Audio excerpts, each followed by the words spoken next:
Teen Dating Violence Awareness Month with the sinister minister, John Enright.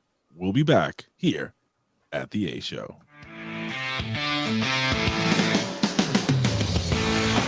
The A Show, where smart is the new sexy. And now, April Hunter.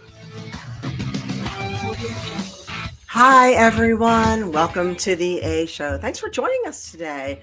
So I'm joined by my esteemed colleague, Ray Hernandez, Big Ray Hernandez. And today we have a very special guest. We're welcoming back the sinister minister, the red beard himself, John Enright. Hello. Hello, Miss Hunter. How are you? I'm doing Big well. Ray. It's good to see you. So sinister. I am. I'm super sinister. I'm gonna call him Sexy Redbeard. Sexy Redbeard. I'll take it. You're talking. We're gonna talk about a serious topic, but we're gonna just be knowledge is power kind of situation. Yeah. Okay, cool. And I want to welcome everybody coming in. Hello, Allie, Bigwig. Hey, Steve. What's up, Winona Speedway? Cool, awesome dude. Hello. So I said Bigwig. I just read you twice there because you're in there twice talking to us. So Thanks to everybody being here today on this wonderful Wednesday afternoon. And if you are listening to us on Podbean or Spotify or Apple Podcasts, what's up? You can also see us live on, you can check us out on, well, if you want to see all our shows, you can see us on Patreon, The A Show. And you can also check us out on Twitch, The A Show, for a limited time because we do our replays. Yep. Mr. Braithwaite, hello. So welcome everybody from all corners of the world. What's up, John? What do you want to talk to us about today? Well, since you guys graciously had me on, I figured, you know what? I'm technically getting paid for this because I'm bringing awareness. Because what I do, I am a youth advocate here in rural Texas.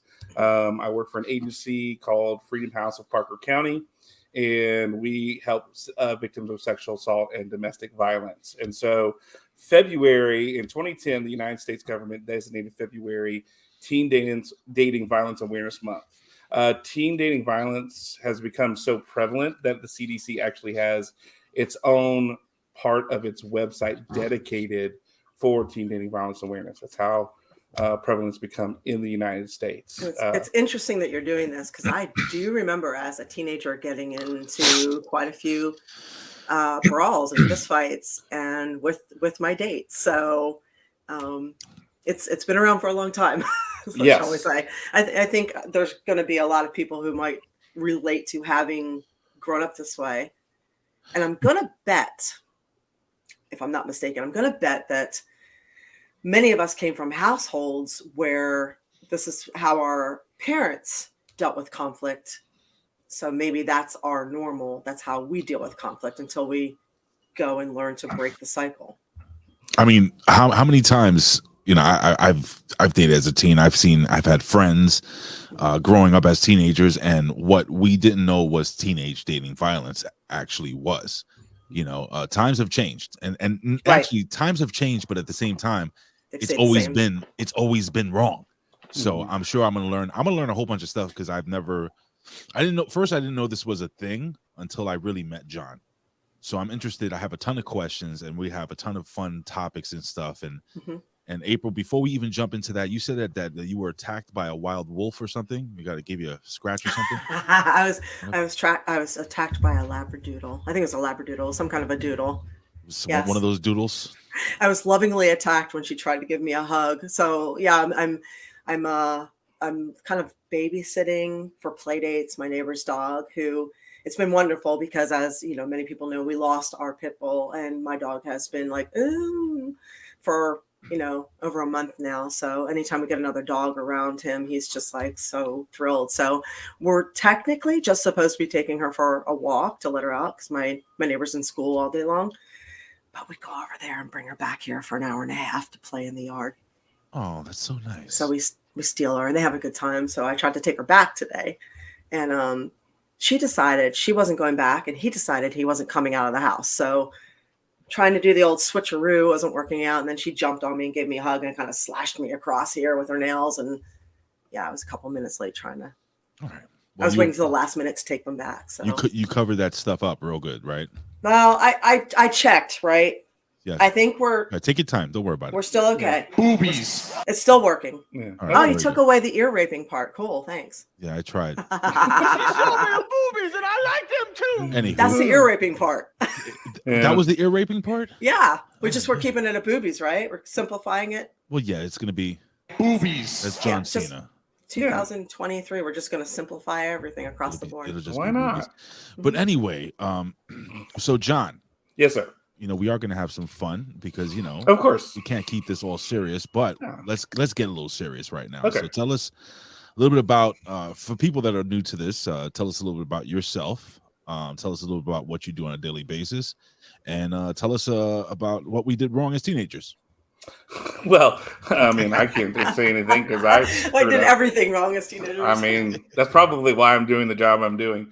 But as a youth advocate, I run an after-school program called Crossroads, and we help on Mondays and Thursdays after school. We pick up kids from all 4 secondary campuses in Weatherford here, which is the major city in Parker County. Not that it's a very big city, but we have an after-school program for them. They don't have to be a victim of sexual assault or domestic violence to attend the program. It's just a safe place for kids to come, participate, learn how they're dealing with stuff. But in that process, as we build relationships, they eventually tell us stuff they're dealing with. And so with February being Teen Dating Violence Awareness Month, we teach them the idea of what that means. A lot of people think hitting, punching, kicking, but now we see more violence coming from things like emotional abuse. We see things like even spiritual abuse, and we see online abuse. So what is spiritual abuse exactly? So that's a good question. So a lot of times it'll be like, say, for example, I was a kid who grew up in church.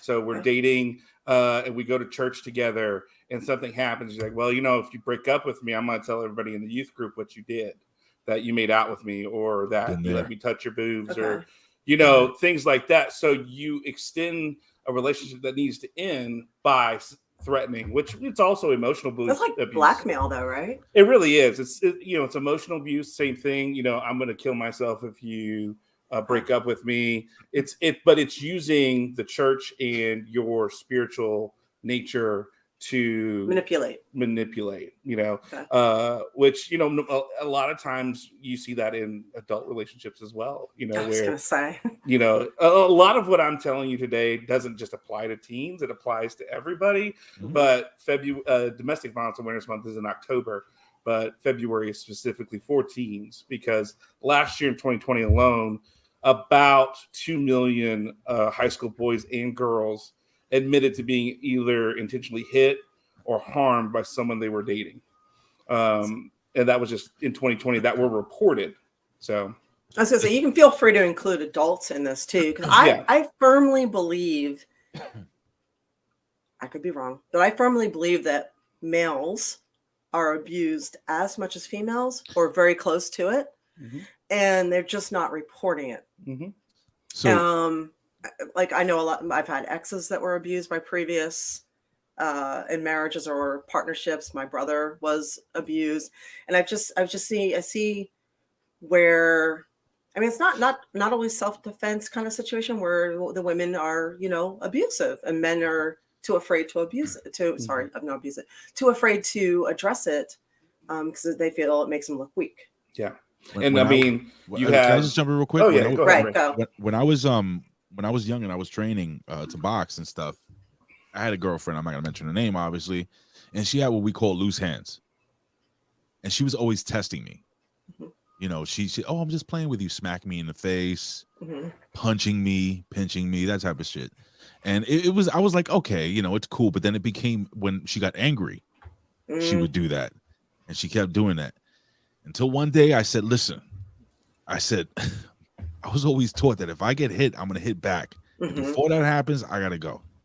And we ended up breaking up because of this shit. Because, it was for a few months. She was taking advantage of me as a bigger, stronger trained young man at the time. And she was beating the shit out of me. I found out, John, years later, as we all became adults, that it's something that she saw her mother do to her stepfather. Patterns. Yeah. Patterns. And hi Eva, and hi Chuck. And Eva pointed out, she says, I need to put more fear into the kids not to do it. And somebody said, I agree with that. So how do you stop this? You have. Well, I mean, fear is never a great motivator, honestly. I mean, fear. With teenagers, it's one of those things where they hear what not to do all the time, Right. and so it becomes a deaf ear. Hey, if you do this, this is going to happen. If you do this, this is going to happen.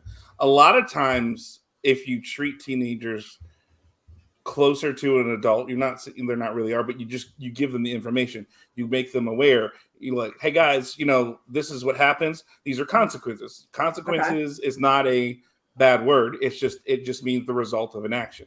A lot of times we use the word consequence and people think such a negative word. Oh, it's a bad word. No, the definition of the word literally means the result of an action. But we always talk it as a negative. But hey guys, these are the things, these are the choices you make. You make that informed decision. I'm not telling you what you can and can't do. I'm just laying out what are all the possibilities for you. And kids are going to make their own decisions. They're going to choose. We find that, kids who are over restricted, yeah, they might not do it under the household, but then the moment they get out of the house, they're the kids that are just running wild and running free, because they now have the freedom to not, oh, my mom and dad said I can't drink or whatever, so now I'm just going to go to keggers all the time. Or my mom and dad said, no, I'm not going to, you can't have sex. Well, I'm going to have sex all the time because, I like it. It feels good. I like sex all the time. I mean, who doesn't? It's pretty great. But we actually discussed that on a podcast. I don't know, last one or the one before, I call that Eve's Apple, where if you tell kids or anybody that they can't have something, that's all they want to do. Exactly. Last week, I think, yeah. Yeah. So whereas instead you give them the information, you talk to them, you're upfront about it. And I do that. Ray and I, we're dads. My kid's 17. He's starting to drive and all that fun stuff. And I've been upfront with him from the beginning. When he was 12, we've had discussions about sex and what it means to have relationships with a woman and how to behave and things along those lines. And that these are the choices he makes. I mean, he's chosen right now. I'm not really into dating or girls or anything like that. And I'm going, yes. But, but at the same time too, it's that idea of he understands, he knows, and it's his choice. And I've told him, whatever you choose, I support. If you choose to have a same-sex relationship, if you choose to have a relationship with whatever, I don't care. Just know that these are the consequences of those actions. But I'll be here to support you because I'm your dad. That's what I do. And so knowing that you have that information and knowing you have a solid support system behind, that's going to make a better opportunity for kids to make the right choice rather than, if you do this, it just, you're not going to necessarily have a better result that way. Yeah, with teenagers never want to be preached to. Mm-hmm. They want to be related to. They want to be heard and have the way we grew up. Oh God, my era, we weren't heard. We were our era. Yeah, our era. Yeah. We're all in the same ballpark. Yeah, so our era, we were considered inconsequential. And the word consequences, con, actually is a negative connotation because con is negative. So that's why it sounds negative. Right. But our opinions were considered invalid. We were considered invalid. We were not heard. We were not considered fully formed humans. Therefore, we didn't count. We were just do this, do that, do this, do that. You know what I mean? So it was a different time, I guess, and it was, how we are now as adults are sort of a result of that in a way, But it's nice that people are growing up now with a better support network. That said, sometimes we do repeat the past. So what happens to those dealing with it who end up with the same lack of support that we did, who aren't heard, who aren't told, the consequences are spoken to like an adult? Well, and that's where, we hopefully we have services like ours and other places where we can maybe begin to bridge that gap. That's where awareness becomes in. That's where it's like, oh, this is what I'm seeing. I recognize that happens at my house on a regular basis. I don't like that. That was my dad when he was, growing up. His parents were alcoholics, and he's like, I don't like this. How do I go about and do it different? Mm-hmm. And for him, it was easy. Just don't drink. When it comes to relationships, it's different because, they say you marry your father, you marry your mother, mm-hmm. kind of aspect of it. How much of that's true or not, because I don't know, my ex-wife, she was not my mother or my father. She's a completely different animal, which we call now a chaos hurricane, which is fine. Mm-hmm. Yeah. So, but the idea is that when you're in that situation, sometimes we don't even recognize it. We don't recognize the patterns that we have in life because we're not necessarily even cognizant of that because we're just trying to survive. We're just trying to make do. We're living on instinct. So therefore we just go, hey, well, let me just do this because this is what I know. And we don't recognize or think about that. So that's where things like this, raising awareness, talking about what a healthy relationship is, talking about what abuse looks like, that it can take many different forms, that men and women can be abused. Those are all things that we are trying to do to raise awareness so that we can make those changes. And hopefully in 2023, that number goes down from the 2 million that we had from last year, that maybe we can make a difference. So I got a question. What are the statistics? I would assume they're lower than maybe what they are now. I'm sorry. I would assume that they're lower. I mean, they're higher now than they were before, obviously, because back then, we didn't quarantine. Know well, I'm talking about from the time that we were kids. Oh, because we didn't complain. Yeah. We didn't complain. We didn't know right. any better. So what are we talking about here? Like we were in the Judd Nelson Breakfast Club group, right? So what percentage out of teens kind of go through this type of thing? So actually, it's about 33% of teens are going through this. 1 out of 3 kids. That's a lot. That's a lot. I mean, and that they'll be in some form of abusive or unhealthy relationship. 25% of high school girls have been abused physically, and then they say 43% of college females have been assaulted in some way, shape, or form in a dating relationship. So these are just some of the numbers. Like men, they say that right now, I have my numbers right here because I'm play football and my brain is gone. But guys, of the reported guys, they only 10% of guys reported their abuse. But so you can assume they're probably the same numbers, if not more. But it's been. So maybe the sexual abuse, maybe not that. Right. Well, no, I mean, even especially that too, it's just one of those things where, like, one, they don't know the resources they have for them. That's one of the big things. They're in these situations. They don't know they can reach out. They don't know they can report. They don't know that what they're in is bad, and they don't, or they do, and they're just like, I don't know where to go. Who can I reach out to? And then the other half of it is that honestly, over, what does it say here? That over 50% of young people who experience rape or physical or sexual abuse will try to attempt suicide because of what they've dealt with, and they're not getting the resources they need. So this is not only a physical assault on the person, it's a mental one that affects their mental health, not only now, but maybe even further down the road. So actually, I take that back. I do know several guys that have been assaulted sexually. One was by an older woman, and another was by a family friend, a male family friend, who he was raped. So I take that back. Neither of them did anything because they were afraid to. Back in the day, sexual assault, and I've gone public in saying that, when I was 16, I was in an intimate relationship with a 30-year-old woman. That's actually sexual abuse, sexual assault. Now, I mean, back in the day, we're high-fiving each other and like, oh yeah, but fuck, I mean, long term, it really must have messed me up. You know what I'm saying? I don't know what kind of effect it had on me, you know, what type of ways I was manipulated mentally, so on and so forth. So those are forms of sexual abuse. Because if you think about it the other way, if you say, hey, there's some 30-year-old guys dating a 16-year-old girl, doesn't it sound much worse that way? Oh yeah. Yeah. You know, how many have you dealt with any teens, male or female, that have been, let's say, dating much older men and they're uncomfortable, they don't know a way out? Have you ever dealt with that situation? So we have, I mean, without like, because I'm an advocate and I can't reveal client stuff, but Of in course. general, we have seen situations and stories where kids have dated older and they did it because they were unaware that they were being groomed and that this was something that the person wanted.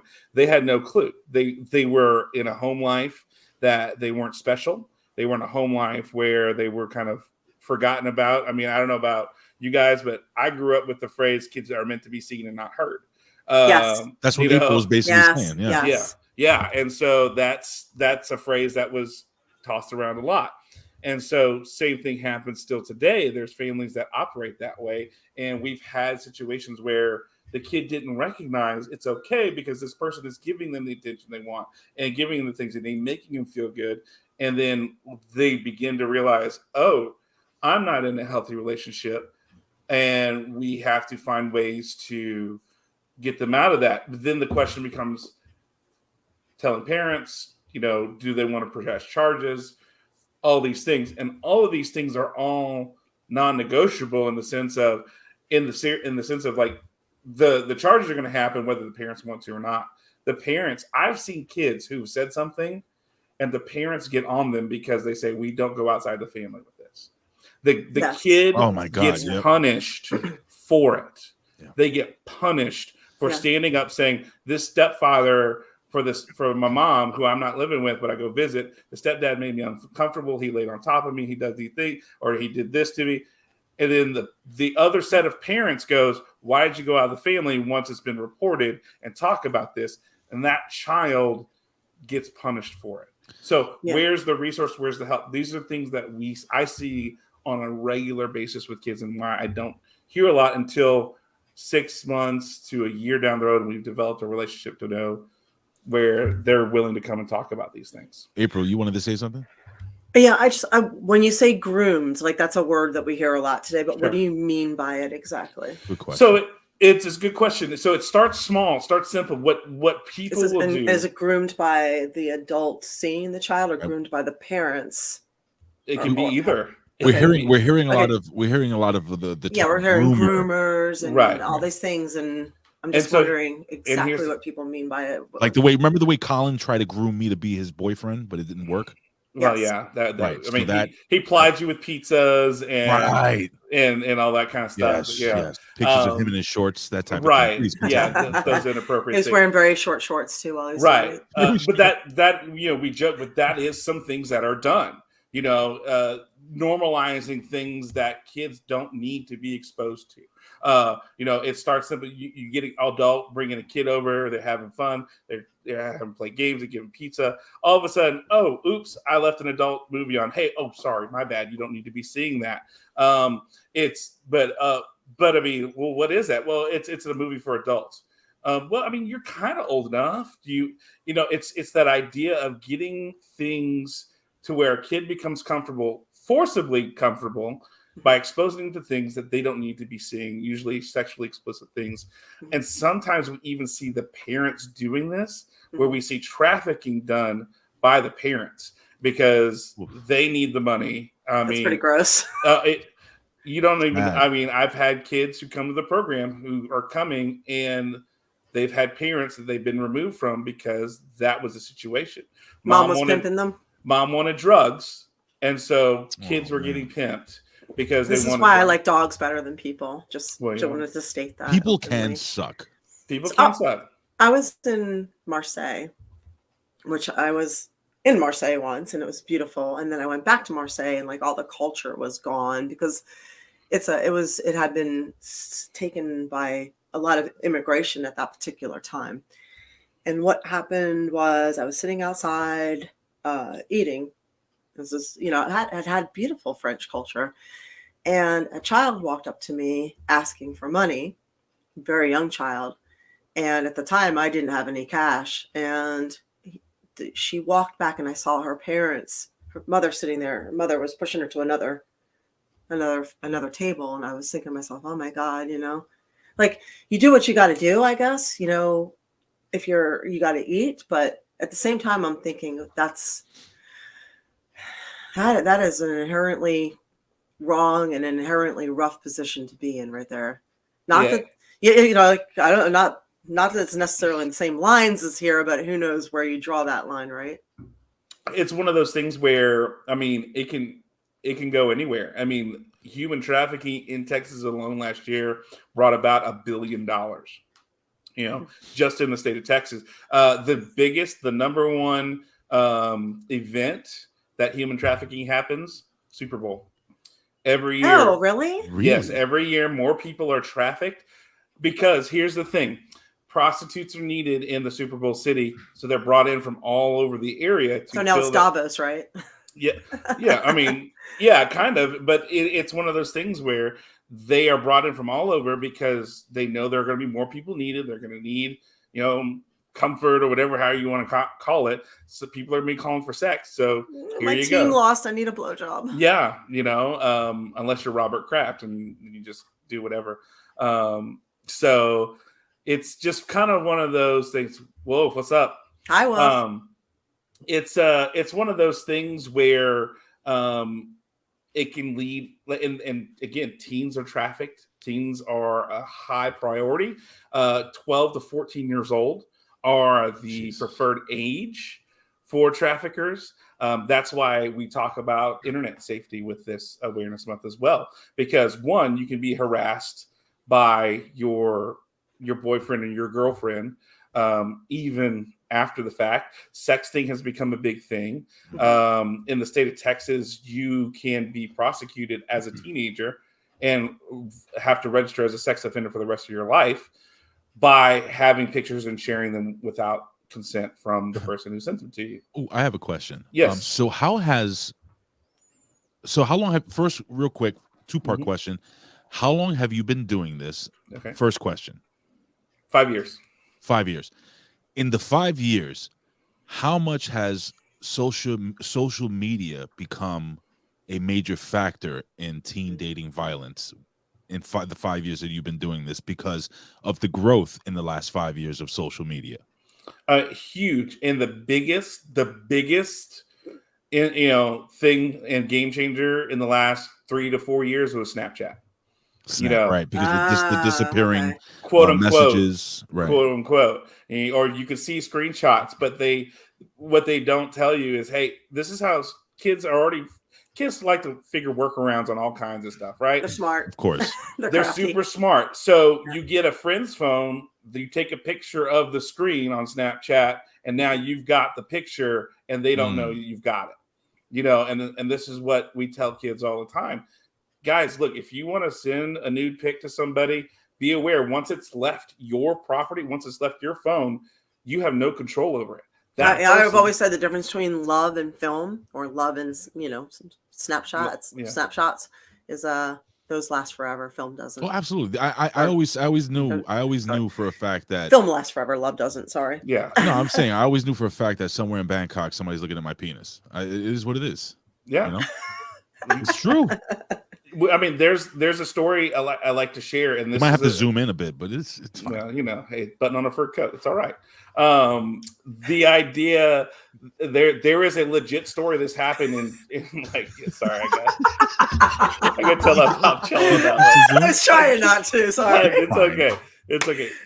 But this is a story that happened. A family had their photos. They posted on Facebook. They go to Russia for vacation. Why are you going to Russia for vacation? I don't know. But they go to Russia for vacation. There's a Coke ad with their family photo on a billboard in Russia.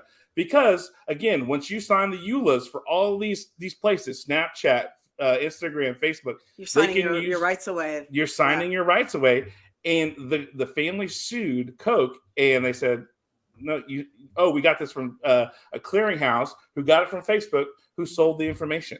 Are you kidding me? So somewhere in No. Bangladesh is a picture of me holding like a Viagra pill So there really is a Probably. picture of your cock in Bangkok. Yeah. on a very small billboard. What? On a flip side of that, the woman in the beginning, if you saw Mad Men, Mhm. the model in the entries of the TV show sued them. They used a picture her image without permission, and she won lots of money over that because they never paid her. Right. So you can, I mean, it can go both ways, but yes, whatever you put on social media, there is a little tiny fine print there that says they own it. So if you're not paying for a service, you are the product. People don't seem to understand that. So when you click through, you're like, yeah.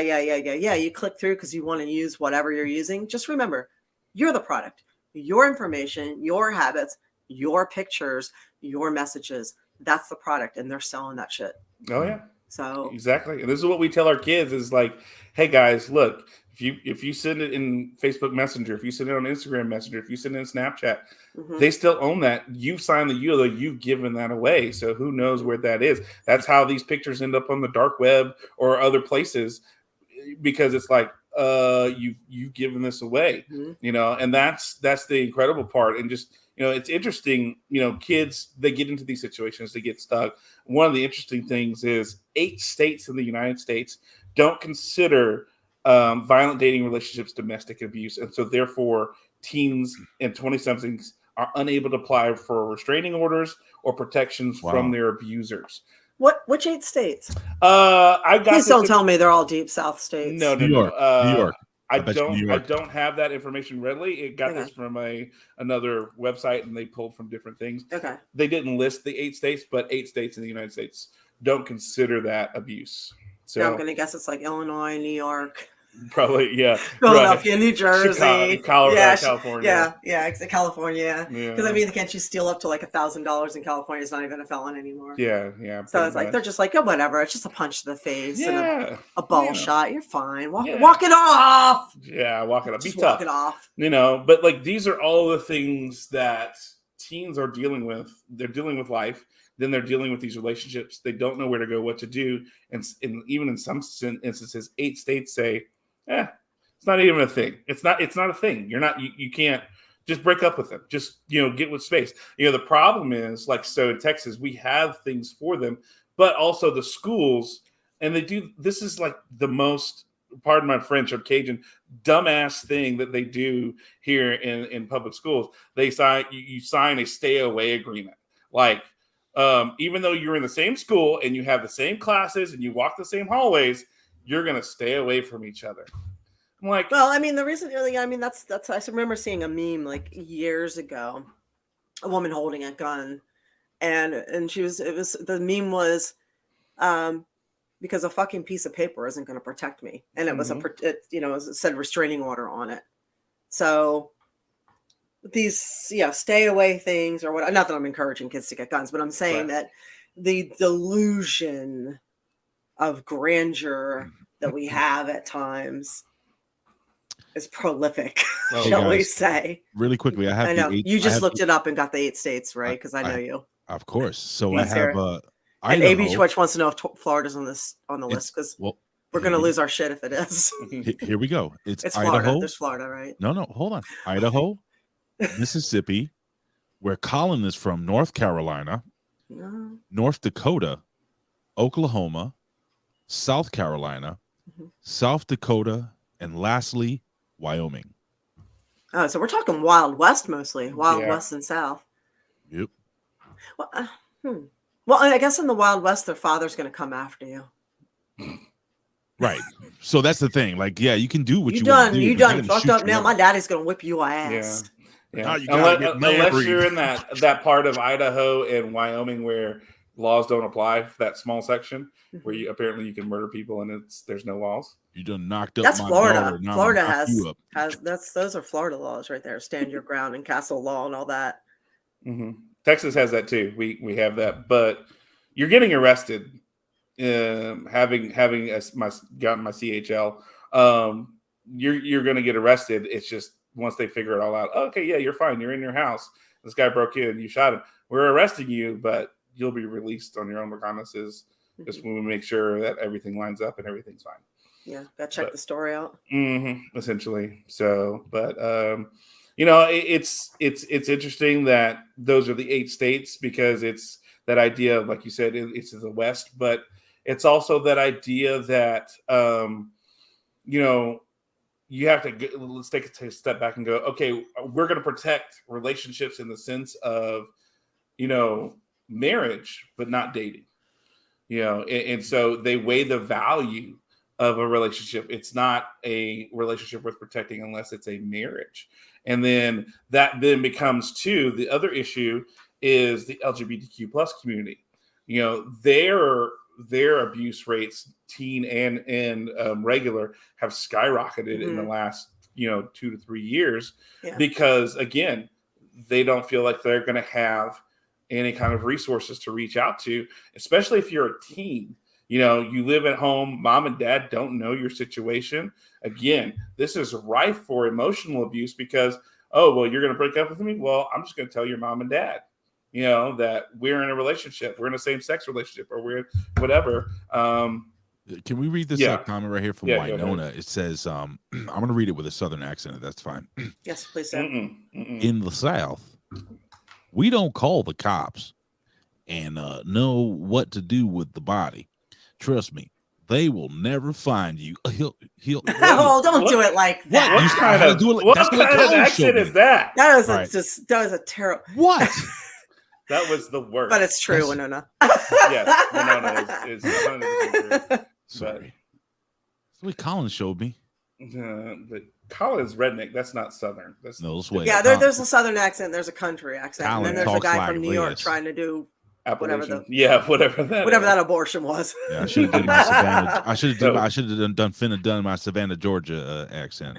Do it in a Spanish accent. Yeah. You want me to do it like this? Yes, do it that way. You want me to talk like in this? In the South, we don't call the cops. In the South, we do not call the cops and know what to do with the body.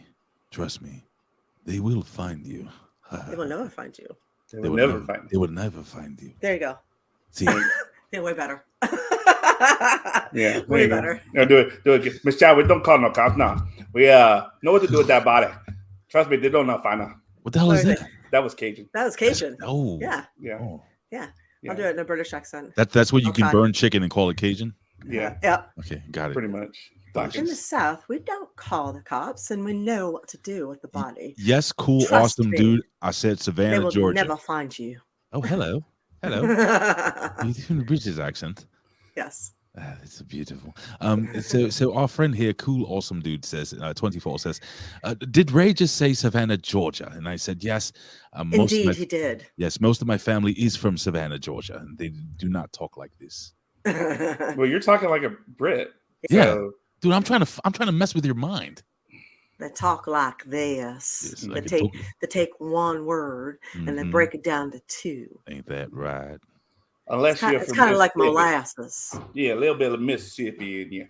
If you go to Mississippi, they talk to you like that as well. Marvel Wolf says he can do it with a black accent. That's a black accent, right? Damn. Damn. Anywho, continue. I'm sorry.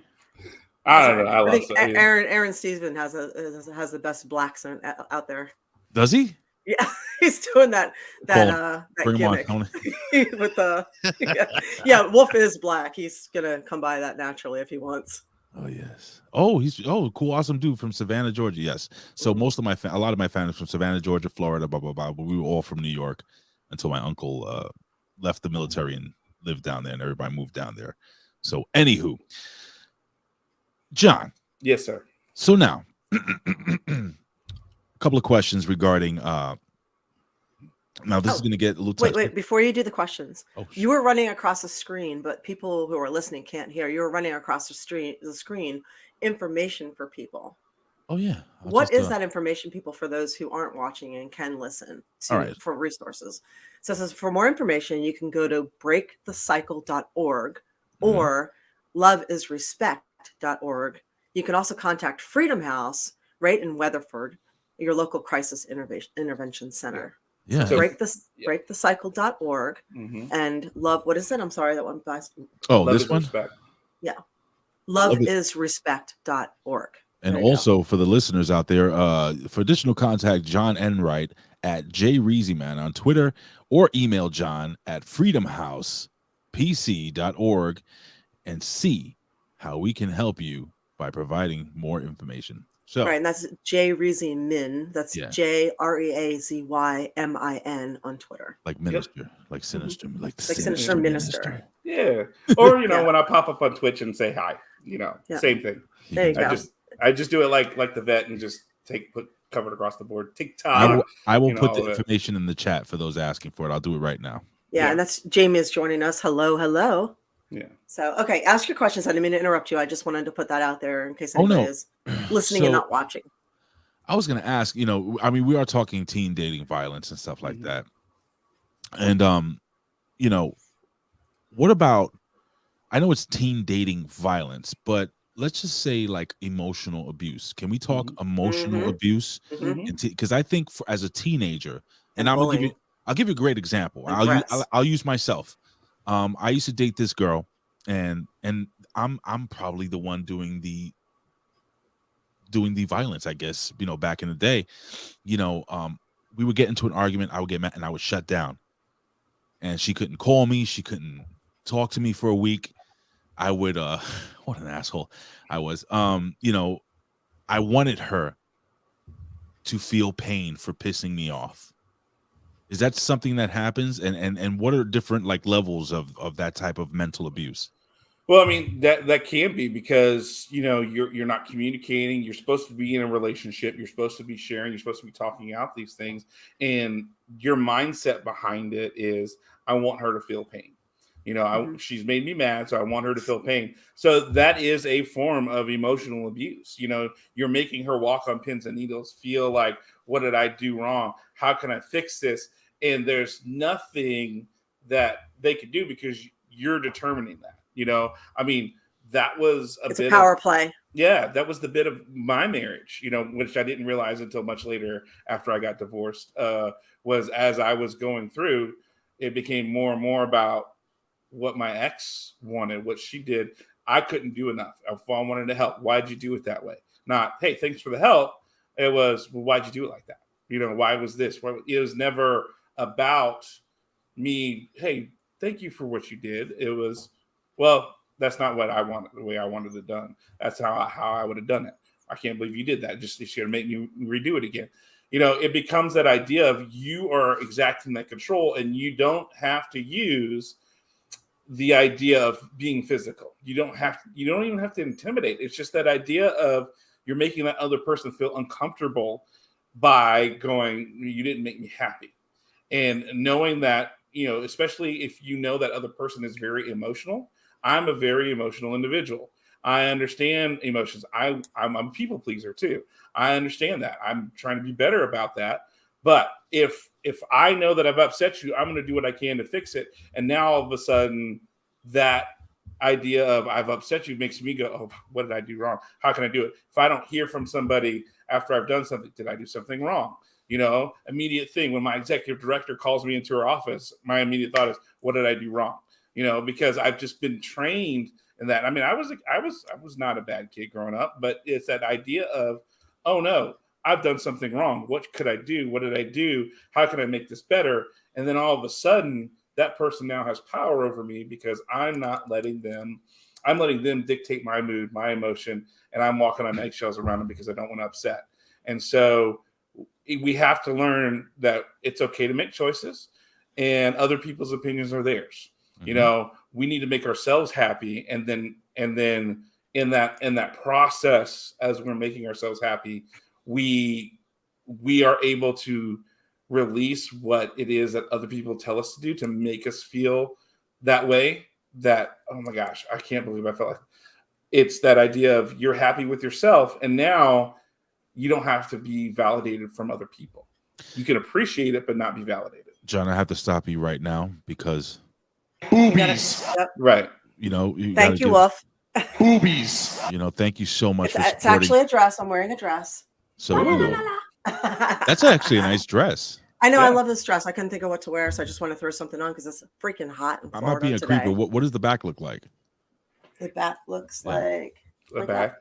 Yeah, it's a little No, I'm saying thingy-majiggy. whether it was tied up all the way or went down. yeah. Okay, go. that's nice. I know. I like this one. It's like the lightest dress I have. I was like, I don't know what to wear. I'm just trying to find something cute. That's a Florida, and I like the It's a what do you Florida call dress. it? What are those gimmicks that are coming down there? I Like don't know. stones. They're like, they're like little It's opally, nice. sapphire things. So, but thank you. But Yeah, I John, didn't hear thank anything you you for said. What that. happened? I heard everything you said. No, I didn't hear So- anything you said. I was looking at the dress. Oh. Go ahead, whatever. So incidentally, while you were talking about that, I remember reading about the 4 horsemen. Hang on. There's a 4 horsemen of marriage by Dr. John Gottman. I think he's a doctor. And it was the 4 things that will destroy a relationship. And Ray, thank you for being honest about what it is that you used to do. We all used to do stupid shit, and I'm one of them too. And I'm also, like John, a very emotional person, so I always want to fix things. So the 4 things that will destroy any relationship, number 4 is actually stonewalling, which is pulling back and ignoring somebody. So the first one is criticism. The second one is contempt. The third is defensiveness. And the 4th is stonewalling or going silent or walking out. Any kind of put up the wall. That's so these 4 things. This doctor studied a bajillion couples, and he could tell just by the way they argued and interacted if they would survive or not. So within like one interaction. So he's like, you're gonna last, you guys are not gonna last. So he could tell, and he has like a 99% correct rate on all of them. Might have even been 100%. So, and with teen, go ahead. I'm sorry. So I mean, with the teenagers, we don't know these things. As we get older, we, a lot of times our parents don't even know these things. We learn as we go. We fuck up and we learn as we go, right? So we have we have so much information now at our fingertips where we can learn these things if we don't want to be ignorant. So Alexa's asking me where my coffee is. This is actually I use iced for night. Oh, hi Alexa, how are you? Welcome. Nice to see you. I wanted to throw something out there. So again, I was sharing, some of the things I did, some of the things that happened to me as a teen and stuff like that. But people need to also understand. Tell me if I'm wrong here, John. Correct me if I'm wrong. It's not just the parents that we get influences from, because most of the negative stuff I did as a teenager is from my core group of friends or people who I thought were friends, associates, so on and so forth. Things I seen from them, hanging out with older teens that didn't have the best influences. So have you come across because teens are teens, right? Not necessarily. Let me explain. You can be 13-year-old hanging out with a 17-year-old.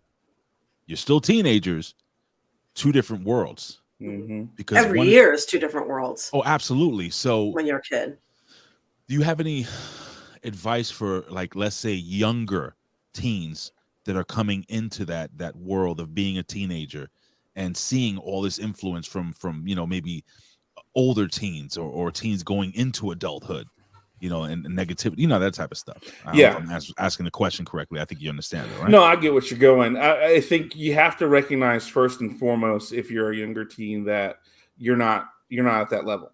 I mean, as much as we want to be, as much as we think we're old enough, as much as we think we're, there, we're not there.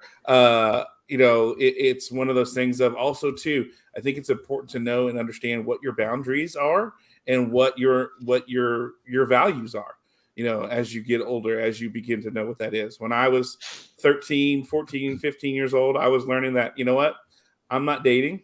I didn't want to date. I didn't, because I knew I eventually was going to have sex when I got married. And so on top of that, I knew I was called to ministry. And so that person needed to be in line with that as well. So it was going to be, I grew up in a Southern Baptist church, I grew up in South Louisiana. So I went to a Catholic private school. So obviously that limited my pool of people to date from to begin with. Right. You're Baptist and you went to Baptist and Catholic. Yeah. So I grew up. Wow. Well, you must be really messed up a little bit, huh? Yeah, that's 2 different worlds. Man. Oh yeah. No, I made a Catholic teacher cry once after Sinner. Mass. It was great. Oh yeah. Oh no, I don't have any Catholic guilt whatsoever. Oh, good. Okay. I make good. fun of them, as a matter of fact. But you know, as I that drew my pull shorter, so then it became an idea of, okay, I didn't want to smoke or drink. These are things that, as I saw older kids doing those things, I knew what I needed. But the problem is, kids aren't going in with a foundation or a base of what their boundaries are. You know, and that's one of the things we teach our kids in our program is, what are our boundaries? What are we okay with, and what is it like absolutely not? I will not go past this point. This is not the thing I'm going to do. Mm-hmm. This is not the thing that I'm going to compromise on. Right. And we need to encourage our kids and our teens to understand and know what that is. We don't define Adults it for them. too. Adults too. Adults too. But Boundaries keep you free. Yes. We don't define that for our teens, but we tell them, and we encourage them to see what it is that they will and will not compromise on. And that's the biggest thing, I think, Ray, as our kids get to go older and they get to go to high school, where, you know, you think about it, high school is crazy, right? You walk in at 13 years old and you're all of a sudden there's an 18-year-old, right? And I mean, it's like in the same building. And I mean, when I walked in at my high school at 13, 14 years old, I was 5'5", 145.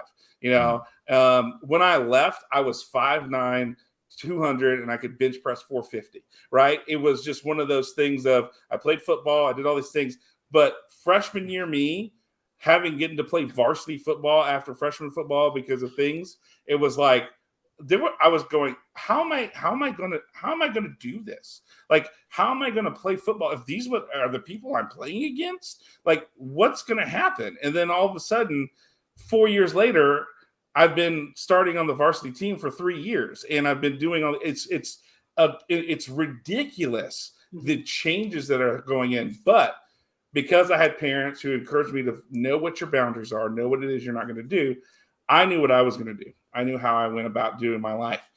I guarantee you 99.9% of kids don't know what they're doing because their parents haven't talked to them about it. They don't know what boundaries even mean. Sometimes parents don't even put boundaries on their kids because they're like, well, I had boundaries, so I'm not going to let you do that. Yeah. That doesn't work all the time. No. It doesn't work 99% of the time. I'll tell you that right now. No, you can't be a friend. You have to be you have to be a parent.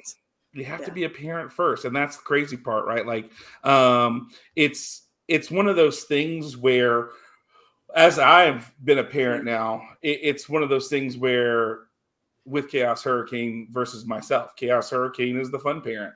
I'm the parent, and now after the last 3 years of our, you know, being apart, it's interesting to see the change in my son and I's relationship, because now he begins to recognize Chaos Hurricane's the fun parent, but if I need something, I go to dad.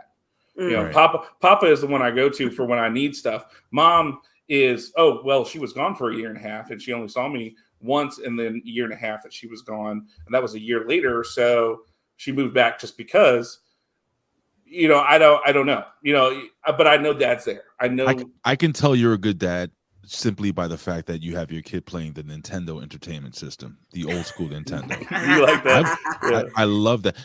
John, I don't want to interrupt, but there's so many things, and there's something else I wanted to bring up to you that I think is really important. So again, and April, I hope you don't mind me using a lot of examples of myself. Not at all. This is out of my element. I don't have teens. I just remember very vividly what it was like to be one. You know, I grew up a pastor's kid.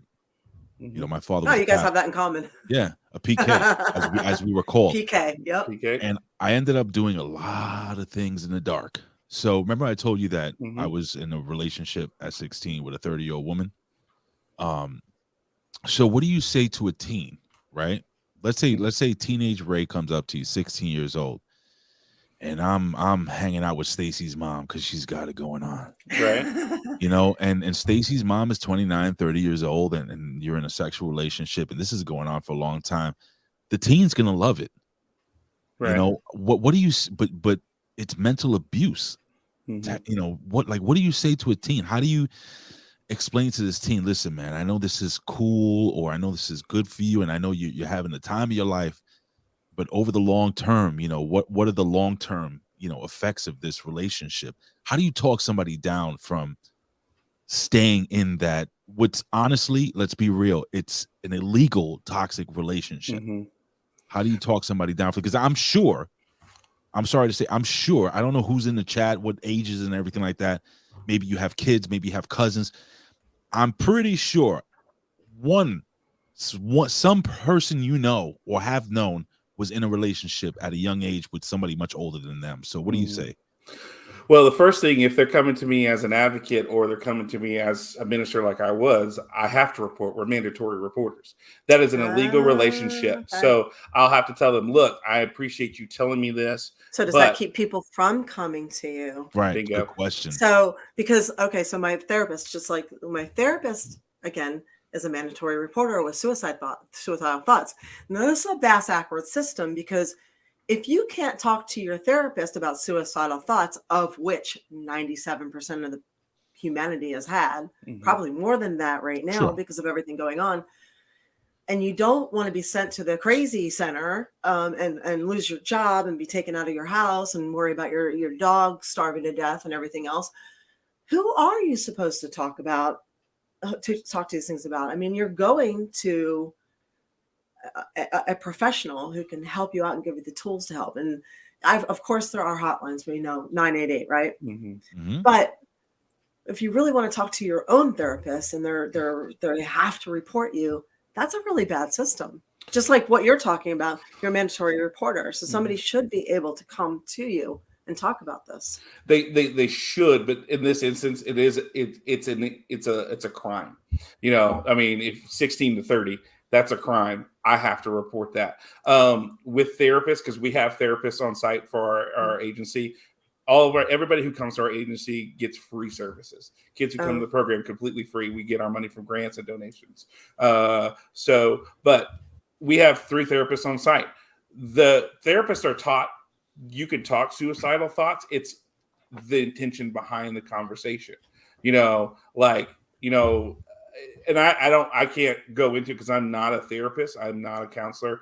They've been trained to figure out when a person talks to them do they have intentionality of following through, or do they just say, I really struggle with this. It made me kind of consider this, but I've moved on. There is a line that they know when someone talks about that of going, okay, here's where we need to go call get you some intense mental help at a hospital versus, okay, let's talk about that. How did that make you feel? It's one of those things. And so in this instance, if we're using Ray's example, 16 to 30, that's a crime, and I have to do that. But like I said, a lot of times with our program, with kids in general, they're not going to tell me on the intake form that we have, because our program falls under what they call a victim of crime grant. So a lot of times when they come in, they'll tell us things they've been bullied or did things like that, which is crazy. There's way more money in the state of Texas for victims of crime than there is for prevention, which you would think you would want it the other way around. Well, that's our healthcare system too. Bingo. That's our whole system. They're never going to prevent you from getting sick. They want you already sick so they can make the money off of the illness. That's why there's no cure for cancer. Right. And I mean, and research now for 50 fucking years. Yeah. I'll guarantee. Longer. I know we're not talking about this, but I'll guarantee there is a cure for cancer. And it's probably 100%. It's probably something like a plant.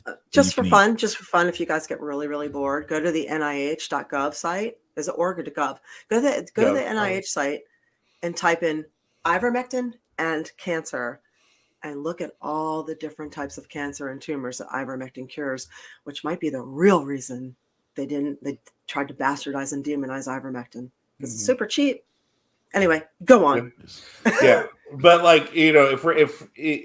that's why for us, it's important for us to build a relationship with the kids. And then in turn, we've been very intentional with our intake form so that they don't reveal things that we have to report, but they can still be classified as victim of crime.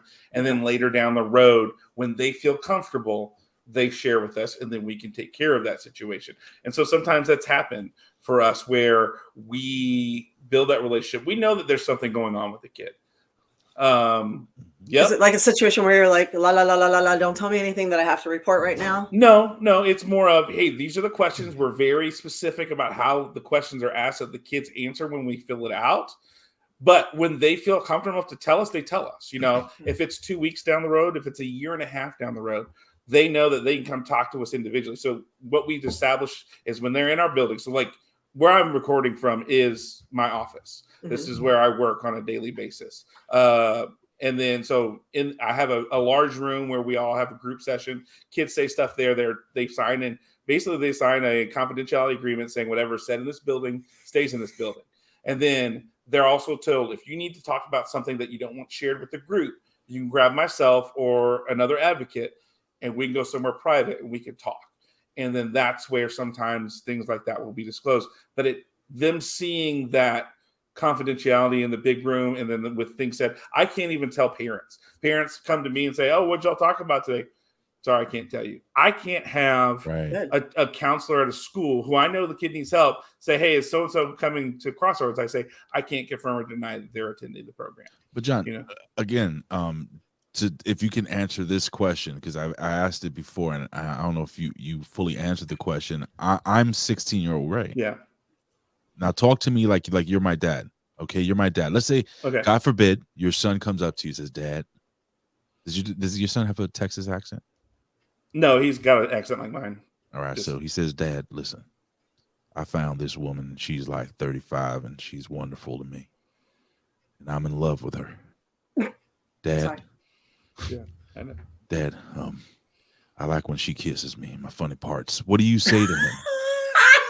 What do you say to him, dude? I'm sorry. Well, first of all, he would be pretty. He Come on, it would be so hard not to high five What? that young boy, wouldn't it? I mean, come on. Well, when it's your kid, it's different. I mean, honestly, when it's your kid, it's different, And so, and Jacob would be like, he would say, yeah, she had sex with me. She touched my penis.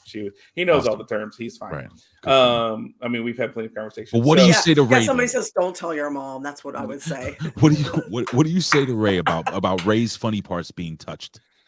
I would say, Ray, how did this relationship start? Where did it begin? Find out from you how it goes about, so I could hear the grooming, the intentionality of the relationship, or whatever happened. And then I would ask you, right? I'm sorry. This is not funny, guys. No, this is so funny. No, I'm sorry. Then I would ask honestly, like, where do you think this will go? Where do you think this will happen? And then long term, what do you think this is going to do for you for this relationship if it doesn't last? Right. I don't say that it won't, because here's the thing, right? If I put that negative connotation in your mind, you're going to be like, well, I'm going to try. You're going to fight. Do the opposite. Oh yeah, right. That's with any boyfriend. Never tell a girl that you don't like her boyfriend. Right. They're just determined to stay. If this doesn't last, if this relationship ends, how do you think that'll affect your next relationship? What do you want out of a relationship? Their funny parts are being kissed. Yeah. Right. But there's more to that than that. Hashtag funny parts. Hashtag funny parts. But there's more to it than that. And we need to understand the relationship aspect of it, that you are giving a part of yourself to this person that is never going to be returned back. You're giving away something of yourself, because I mean, I do believe that when we have sex with people, we give a piece of ourselves to that person. Yes, I think there's invisible threads that attach. Absolutely. Energetic threads. And that's not for nothing. That's in any relationship, because let's be real, guys. If ever you've dated somebody, been like in love or loved somebody or cared about somebody, been in an intimate relationship, you're tied together forever. I'm sorry to tell you that. In a way, it's kind of like dogs, right? When your pet dies, and not just dogs, but your pet, even horse, goat, like anything. Yeah. When they die, they kind of take a little part of your heart with them. Mm-hmm. It's like gone, because like not every hand I've held was worth it, but every paw I held was absolutely worth it. So they take a little part of you. They do. That's why it's important. But I think the one thing that we also want to remember is that in a way, that person, no matter what, because a 16-year-old versus a 30-year-old, the 30-year-old knows what they're doing versus the 16-year-old who doesn't and is just completely enamored. So we got somebody here. Bigwig 28 says, I respect you, but I don't think that argument is going to work with a 16-year-old teen boy. I don't necessarily disagree. I'm going to have to go with Bigwig on that one. And I'm not saying it will. I'm just saying we're presenting the situation. We're telling them, we're having that aspect of it, but we know what it is. But again, it's that idea of, I'm not going to force them further into that by going, Right. you can't do this anymore. You got to, because they're going to dig in their heels. So we're just going to have a conversation and talk about it and say, what do you think, this is going to happen? Now, I was 16, we all have been there. We understand that hormones are raging and we're looking to put our penis in whatever hole's available, and so apple pie. But I mean, at 44, I'm still doing that. Oh God, no. By the way, once it came up, there was a little card. We were playing a game, right? And one of the questions that came up was, what was the best fruit to have sex with? And the guy to the right of me, watermelon. No hesitation. Oh. Thank you. No, he said no hesitation. He just he's like, a melon. Yeah. Nothing. Didn't even think about it. And I was like, you gotta heat it up. What? I was like, how do you know this? Right. What? Huh? So I'm a 16-year-old boy, right? Like right, just right there. Huh? I don't know what you're talking about. But if you do put a watermelon in the oven at 350 for like 5 minutes, not that I know. I know nothing about that at all. Bigwig saying a pineapple. Oh no, no, that's there's too core citrusy. in there. Too citrusy. Yeah, a pineapple actually, the pineapple itself that will take apart anything with if you leave it on something. So let's be real. The bromide Yes. enzymes will. That's how you can tenderize a steak, by putting in pineapple. Let's be and real. By the way, Winona says, we'll go back to Winona says sometimes you just gotta let them crash and burn on their own, and it goes for any age. And yeah. And I will say, Well, no, you got to be on the podcast at one point. You have such. I would love her. So I know she's so freaking smart, and her comments are so targeted. At the age of 14 to 16, I was looking at sea cushions in weird ways. So you're gonna try a little bit of everything. But listen, I think John, what you're saying is spot on. They have a fleshlight for that now. Oh yes, they do. But we didn't have money back then, April. You got to remember. Yeah. I know that's not something you want to buy like secondhand either. Rubber gloves, some Vaseline, and a sea cushion. Anywho, so here's the deal. Hey, sometimes the shower and shampoo is all you need. That's all I'm saying. Yeah, sex toys for women have kind of been stagnant for years now, but they have come a long way for you guys in the past, 4 years. I'm gonna tell you guys something that. And just so you know, Fleshlight is an all-American company owned by a family, started by a mom and dad, and the kids actually run it. Yeah, the kids actually. You can find those at the Big Ray Sex Emporium. They were making fleshlights at the age of 11 downstairs in the basement. They were helping because the mom had a dangerous pregnancy, so they all decided to help and do something about it. They were like, hey, little Billy, can you hold this mold up to mom's? Well, I think he was like 19. He was like 19, 20. It was, but they were all helping to design and distribute and make the money. I believe that just like me, because I was with this with this lady for about a year, almost 2 years, like on and off. And I think most teenagers get tired of things. So it's kind of like guide them in the right way, tell them to really be safe and be very careful.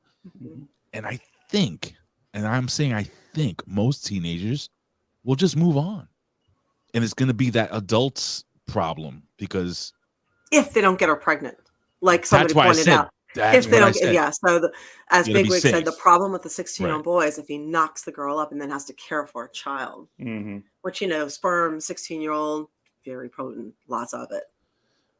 And he said, and Bigwig says, but Ray, what if you had gotten her pregnant? Well, I didn't, because I was always using a condom. And even always, every single time, always, never missed it. Every fucking time. Good for you. I'm gonna tell you something. One thing, check this out. This is gonna sound fucking like I'm patting myself on the back. I had a lot of sex from the age of 14 up to That is a requirement for my co-host, because we don't have anything to talk about if they haven't lived a life. So thank you. I appreciate it. But I'll tell you what, I will say that I was extremely, extremely, extremely freaking careful. So much so that I didn't have a child until I wanted to at the age of 31. Think about that. Cheers. So you know what? God, I'm gonna cheers myself. There you go. Cheers. Anyway, we've been doing this for about an hour. I know you guys wanted to get into a bunch of other topics, but is there anything else, John? Yeah. that you want to kind of just, just take this subject, wrap it up in a little, nice I have one more question for John Okay. before Yeah, we please. wrap it up. Sure. What is your advice to deal with online abuse in a nutshell? What how do you handle that? What would you suggest for that? So the best thing to do would be, one, read the laws. There's a lot of laws that actually people don't recognize that protect kids in online abuse and adults too. The second would be, if you're a parent of a teen, have that relationship where you understand that, hey, let me see your phone. Like with my kid, I walk in, hey, let me check your phone. Yep, I do the same thing. But my kid also It's knows like a random drug test. You just random phone check. No. Okay. My son, he trusts me. I'm like, Pops, let me see your phone real quick, and I'll be like, oh, I just want to check something out. I want to see if you updated or whatever. And fact is, I'm like, let me just check this shit out. And he trusts me because and I'm very open. Listen, my son is 14 going on 15. Talk to the kids. Yes. Talk to your kids, man. Don't it's not the whole scene. What is it? Seen but not heard or whatever the shit. Yeah. That's bullshit. Yeah. There's nothing wrong. Now you're not gonna be your kid's best friend. Be like, so who you're fucking today? No. Talk to them as a father, as a guardian, as a mother, as whoever you are, the adult. It's okay to have open dialogue with the teen. Mm-hmm. And that trust goes a long way. My son trusts me. I will hope 100%. I say hope because you never know. Yeah. That's me. I'm teaching him to drive right now. Like the other day, it was raining. I tossed him the keys because I picked him up from his Dungeons and Dragons group at school and said, "Here you go." God be with you. He knows. I trust him, and he knows that I trust him. We end the night. We give each other a hug and tell you, "I love you, buddy. I'm proud of you." And that before I go to bed, when I see him in the morning before I go to the gym, and he's up getting ready for school. Hey, I love you, buddy. Have a great day at school. We have conversations. We're intentional at night where I take at least 30 minutes sometimes because sometimes I might be working until 9, 10 o'clock with the program. But when I get home, I make sure to take 20 to 30 minutes to talk to him about his day, what he's doing and things that are going on, relationships that he's having and things along those lines. When we do that, and so he's able to, I don't even have to check his phone half the time. My sister and other people have Life 360 or whatever, so they can see where their kid is all the time. I've told them, I'm not going to put that crap on your phone. Mm-mm. Just be honest with me. When I text you, you text me if you're out. Hey, I'm with so-and-so. Cool. All right. I'm going to trust you to be honest and that you're going to be there that entire time. If you move, if you go somewhere else, you let me know. Those are the things I'm asking for, that respect and in turn the same. But we've had that relationship to where we're able to do that. We've had conversations. He knows where I'm at. He knows what I believe. We've had the conversation about sex and condoms. And I said, look, if you're going to have sex, cool. Be safe. Yeah. Have a condom. We've gone over condoms, how they work, all that fun stuff. I want to make sure that he's prepared in this world to be a person who's going to be respectable, who's going to have good values and know what he wants. Now, in that process, we go, phone check, cool. And he's like, yeah, no big deal. But we want to make sure that I want to make sure he's protected. That's my job as a parent. I'm not going to put filter blockers, but he has come to me, Papa, I'm dealing with this, so-and-so saying this. Okay, well, let's figure out how we do it. What do we do?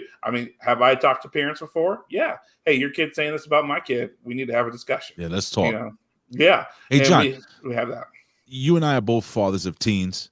And tell me if I'm wrong when I say this, and for all you guys and gals out there that have kids and stuff, I found that when you have that trust and you have that open dialogue with your teenage son or daughter, the worst thing, this is experience, that your kid could hear from you is, man, you let me down, or you disappointed me. I'm disappointed. I'm like, that's just anything and anybody across the board. Oh yeah. You don't can have it's to yell. more than I'm mad. I'm disappointed. You don't have yell, to scream, whatever. Yell. That won't affect them. You say, hey buddy, I'm kind of disappointed. I depended on you to take care of this situation, and you fucked up, kid. That makes a world of difference compared to yelling, screaming, doing whatever, But if we're gonna wrap this up, because I know we did want to talk about a few other things, but like loveisrespect.org, they have a campaign every year for Teen Dating Violence Awareness Month. This year's theme is called Be About It. There are 4 pillars of it. One is about be about education, which is what we're doing right now, but specifically talking about boundaries for your teens. The next one is be about engagement, having conversations, seeing situations. If you see a teen in what you feel is a not a safe environment or a safe relationship, step in. And guys, it's okay to step in. Your instincts are right more of the time than they're wrong. So if you feel something and you feel uncomfortable, you see something that's uncomfortable, step in. Give the person an opportunity to get out or get an escape. The next is we want to be about safety online. Protect kids, be aware of what they're seeing, what they're doing, give them that opportunity to be safe. And the last thing they want to do that we want to be about is we want to be about empowerment. We want to empower your kids to have self-care, to be encouraged, to know who they are, know their worth, and know that they are something special and unique, because every person is. They have something valuable to this world. And the last thing, Ray, that I want to tell you is February 7th. That's a Tuesday. Every February, first Tuesday of the month. So Tuesday, February 7th, will be Wear Orange Day. So if you have an orange piece of clothing, orange, ribbon, it doesn't have to be all orange. It can be something like that. You take a picture, you put it on social media with the hashtag orange with the number 4 love on there, and then be about it. Those are the hashtags for this year's Teen Dating Violence Awareness Month. You take that picture, you put it on there, and you're letting people know, hey, I'm supportive of kids having healthy relationships. And it doesn't take much. You just take a picture, you put it online, you put the hashtags and say, I support teens having a healthy relationship. You can go to loveisrespect.org. They have a whole page about that. They have a section about like, hey, we're for Wear Orange Day, things that you can tweet about or say or whatever, especially for those of us on this screen who are social media influencers and people pay attention to what we take pictures of sometimes and things along those lines. They have things that we could say, things that we can do, and other hashtags. But the big ones are Orange for Love and Be About It for this year's theme. Orange for Love is every Tuesday, and then this year's theme. And where can they? We're not closing out yet, but where can they follow you on Twitter again? Jay Reazymin. How spell it? J REAZYMIN. So it's like Jay Reezy and then Min for minister or ministry. So there was an app probably about 6 or 7 years ago called Rap Chat, where you would chat with your friends, but you have to do it in a rap, and you create. And so you create your rap name. And so my rap name was Jay Reezy. Jay Reezy. I was wondering about that. And also, you can also go to breakthecycle.org for more information as well. And I appreciate the fact that you treat teenagers more like adults, and you're not delusional like a lot of people are, and take the approach of, no, they can't have relationships. No, they cannot ever have sex, because we see that sometimes. Where, well, they should keep their legs shut then. It's like, this is so ridiculous. You're going to have to, the only way you're going to deal with this is to be realistic and not make them try and hide things from you. Right. Because we were all teenagers once. We know exactly what the deal is, but a lot of people seem to have amnesia and just completely forget. Right. And that's one of the things I deal with our ISD here in Parker County is it's an abstinence only school. So I couldn't even have a presentation talking about consent, because that implies that kids are having sex, where it's like, guys, kids are having sex. So let's just have an open and upfront conversation. One other website I did want to plug for for teens who are in the LGBTQ plus community, the Trevor Project is another website specifically for them, that if they're dealing with things, they know how they can get help for, dating violence or coming out or all those kind of situations that they're dealing with as well. The trevorproject.org is another website if you are in the LGBTQ plus community and need help with dating violence or anything along those lines. Love and Respect and Break the Cycle will also do that. I was going to say that those two organizations are across the board. Doesn't matter. It doesn't matter. Doesn't matter who you love, right? Right. It really doesn't. But the Trevor Project is specifically for that community. So if that's where you feel more comfortable. Right. So for people like Colin, you have a place to reach out. Right. So. But he's not a teen. So TrevorProject.org is specifically for teens. And Colin's not a teen? No. How old is he?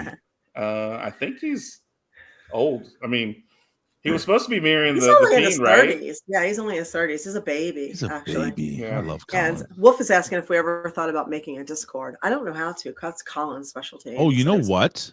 What? I know somebody who can make a Discord. I know a guy. I know a guy. I know Got a a guy. guy. That's I got a guy. I got a guy. April, I think if you ask this gentleman right here, this is my boy, Gammy Wolfers. Gammy Okay. Wolfers. What's up, Gammy? Hey, Gammy. Wolfers, will you make us a Discord, please? Gammy is the freaking oh Jesus Christmas. I just lost my train of thought, dude. Hey, Thanks.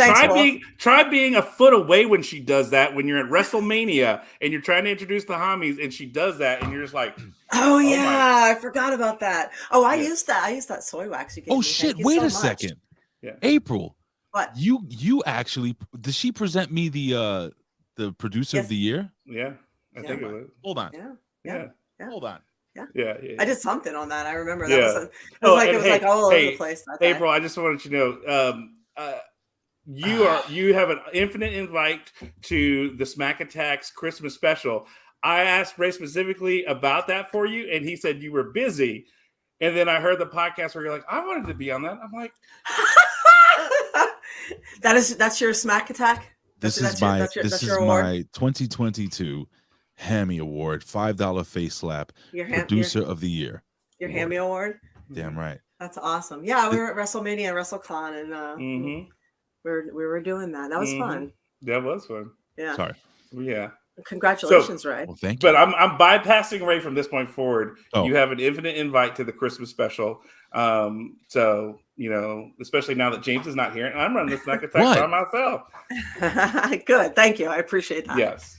So, all right, Thank everybody. Thank you for including me, the girl who was left out. We got to buy Gam Wolfers a laptop. Somebody get Gam Wolfers a laptop. Anybody who's rich here. No. Damn it. We'll figure it out. I can actually find somebody. I think Colin actually could help us Colin knows how to do it. set up a But he's so busy.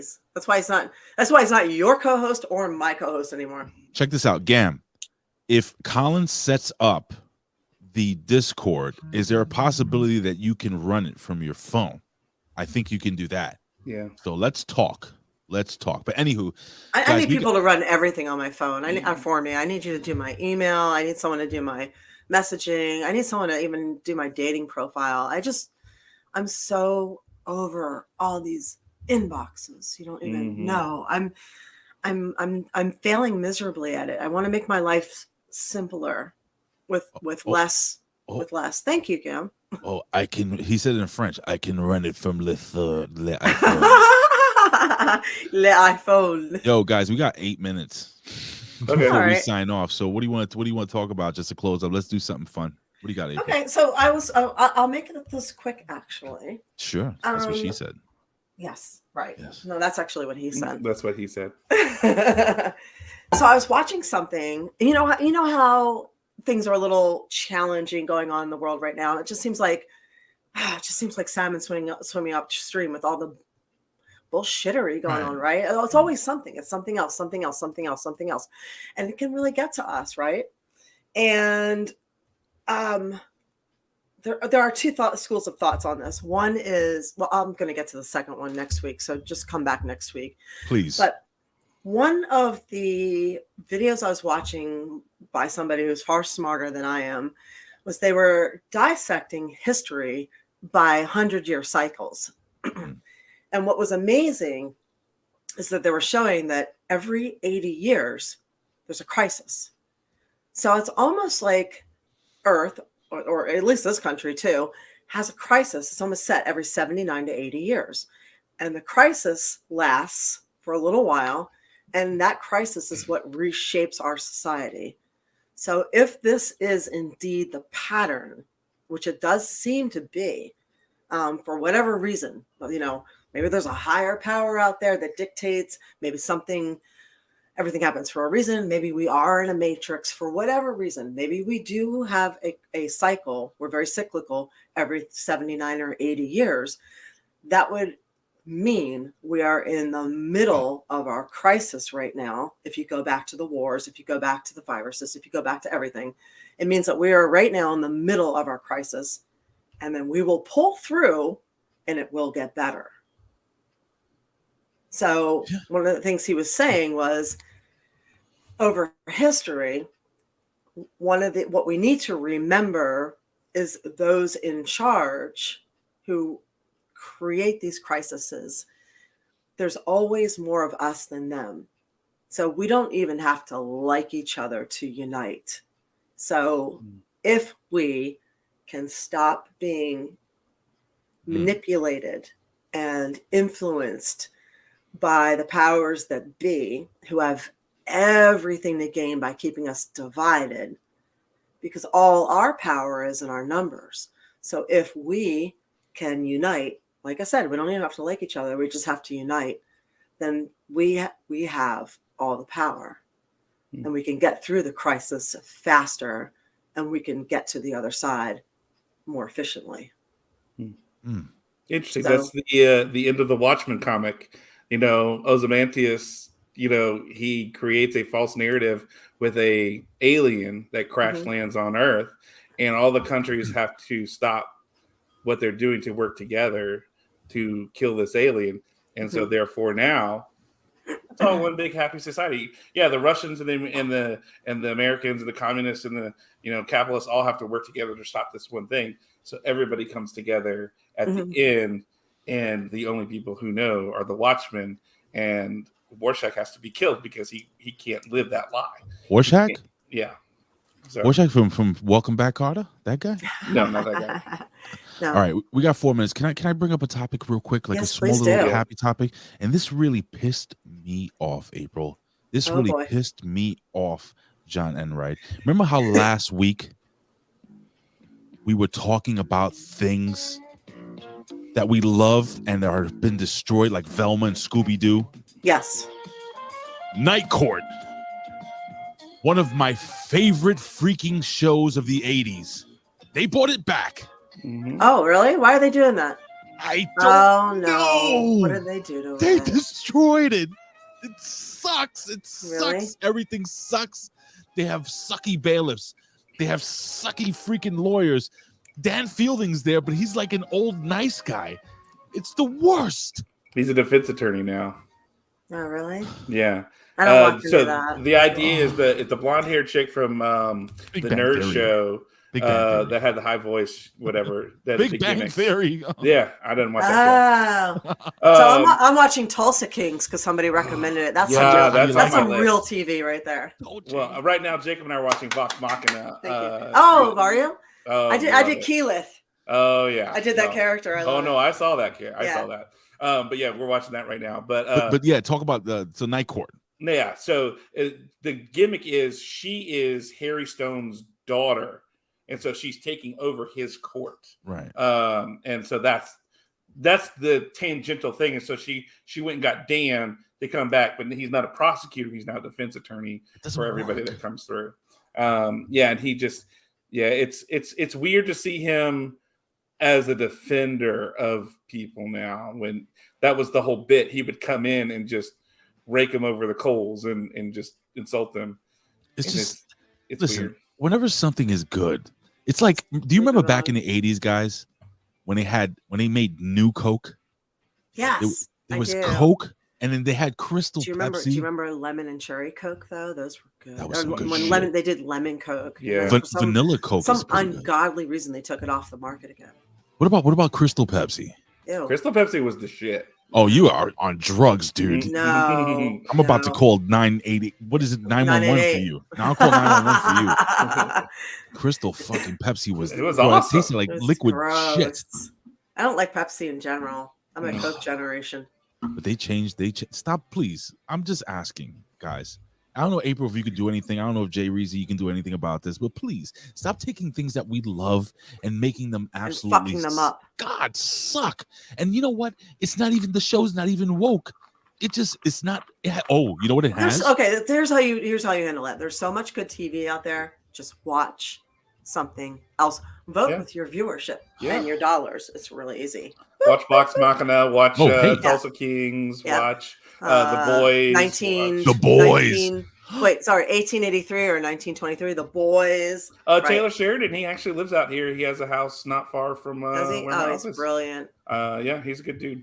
Is he really? He does some stuff. Yeah, no, he's done some stuff for a lot of the local charities here in Weatherford. All right, bring him on. Ask him We'll get to him on come as a on. guest. I don't have that kind of pull. I know of him. I don't know him. Just show him a picture of April. He'll come on. Have him come on. Okay. Tell him I'm a writer. Okay. I need to pick his brain desperately. Yeah. And if he swings, go. if he swings the other way, show him a picture of me. We'll see if that No, helps. he's married. Yeah.